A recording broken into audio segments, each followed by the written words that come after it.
Have you ever wondered why, when you ask people who have had spiritual awakening, that no?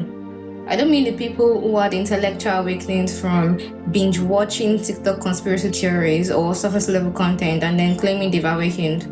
No, the ones who have had a true spiritual awakening. You have a conversation with them and you ask about their spiritual awakening. Has it ever started with calm or sunshine and rainbows or bliss for them? No. Maybe for a rare few it does, but for 90% of people, you hear that their awakening started with a crumble, a collapse so intense they couldn't even grasp it. They didn't see it coming, they didn't plan for it.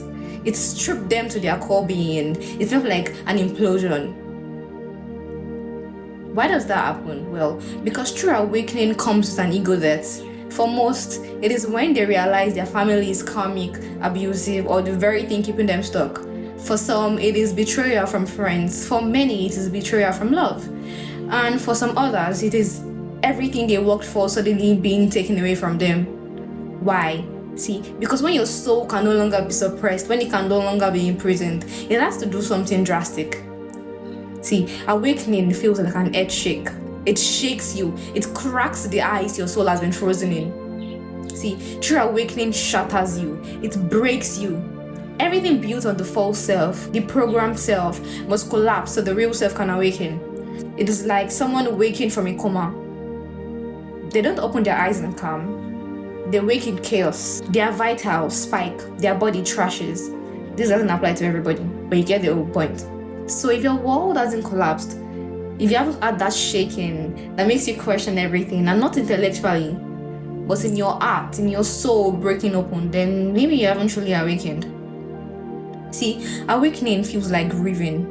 You grieve the old life built on illusion. You cry, you collapse, you lash out, you isolate, you feel unstable. Sometimes you wonder if you can even go on. But all of that has to happen because you are grieving the false self and the true self that has been trapped, frozen, kept in limbo.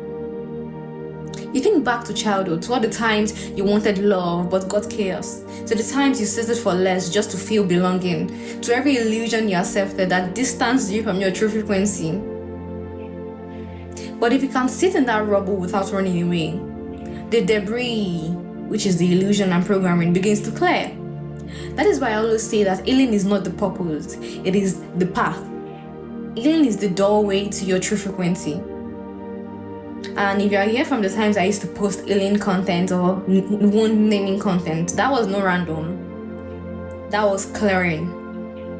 See, breaking the ice cage of your soul can happen slowly. You can let it thaw slowly, or you could violently smash it apart. But pain is part of the process. But the beauty about pain is that it's temporary and very alchemizable. That is only if you don't drown in it, if you don't run to comfort too soon. But when you sit with it, when you fight the false self, when you let the true self win, that is when you can truly say that yes, I'm walking at my true frequency. Because you didn't run from your pain, your darkness, your grief, you walked through it. That is the difference between those parading as awakened and those who actually are. See, most people cannot face themselves. They bypass, they externalize, they can rant about conspiracies, illusions, and distractions out there, but they won't confront the lies within. See, it takes a rare kind of soul to sit in the fire of their becoming without escaping, to do it again and again, to keep facing themselves no matter what. That is what true embodiment and awakening is. See, because real awakening is not just about consuming knowledge. It is about sitting in the rubble, confronting your ego, your shadows continuously, because it is not a one-time thing. You continue having awakenings as you progress on the spiritual journey, because it is a lifelong path. So before you parade as awakened, because you know the world is a lie, because you've deconstructed the external lies, sit with yourself and ask, have I faced the lies I live by? Have I faced my own bullshit? Can I sit in the fire without running? Can I face myself truly? That is the difference between being intellectually aware and being embodied in truth.